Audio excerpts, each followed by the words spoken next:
Alright, welcome back to another video. I haven't made one in a while, but I figured I'd make one. Problems. Yesterday I got stuck with this, or today I got stuck with this tractor. Ended up having to unhook it, go home. Managed to get out of the pickle with tractor unhooked. Drove back home and hooked on. Ended up getting the other tractor and hooking on and getting the TMR out. It was just backed into a little of a hole and the tire went down and this thing was just spinning. Four-wheel drive doesn't work. And I figured now that I got some time, I'm gonna look at it and see what I can see.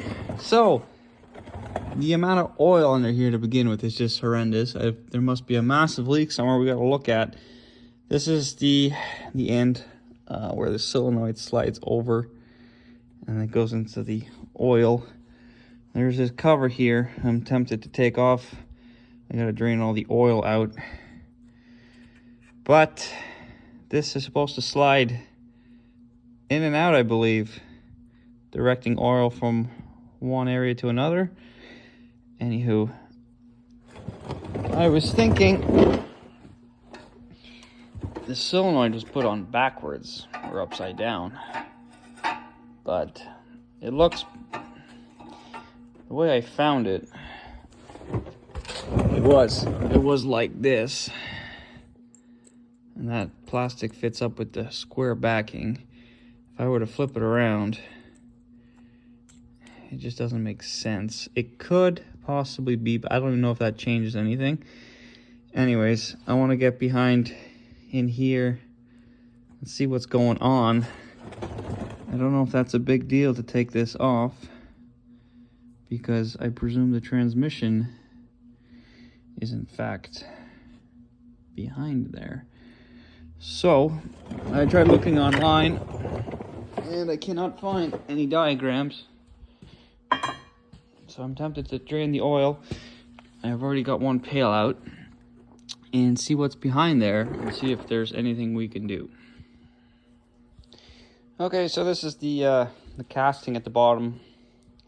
I guess you call it the transfer case or transmission. Anyways, so 2 pails of oil later, and it came out.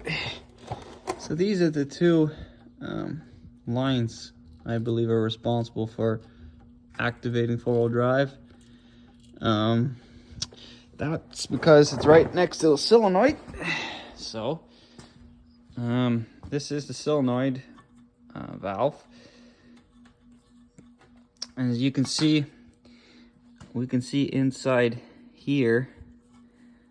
When I pull it all the way out, for just to show you, this is what it looks like. So essentially, I believe I'm gonna get this thing a little oiled up here. It's a little stiff. So when that's out, so this is fully in. So fully in, you can see the mesh of that screen there. And then I guess when the solenoid pulls it out, it opens, or no, it should close it actually. Yeah, so that's the furthest position outwards, yeah. Because it can only go forward and back so much. And then we can see the O-rings. So one blocks it and one allows it to flow. Fully in would presume, I presume, is two-wheel drive, and fully out is four-wheel drive, because that's how I found it. It was all the way in, and we have two-wheel drive. So he's here. It's the solenoid. So I'm assuming everything was put in the way it's supposed to be, but I could also be wrong. It could be in all backwards. So I'm gonna say this one's like this, That bolts that in. And so what we want is four-wheel drive. So that's what I'm going to kind of do. I'm just going to manually engage what I think is four-wheel drive and put it all back together.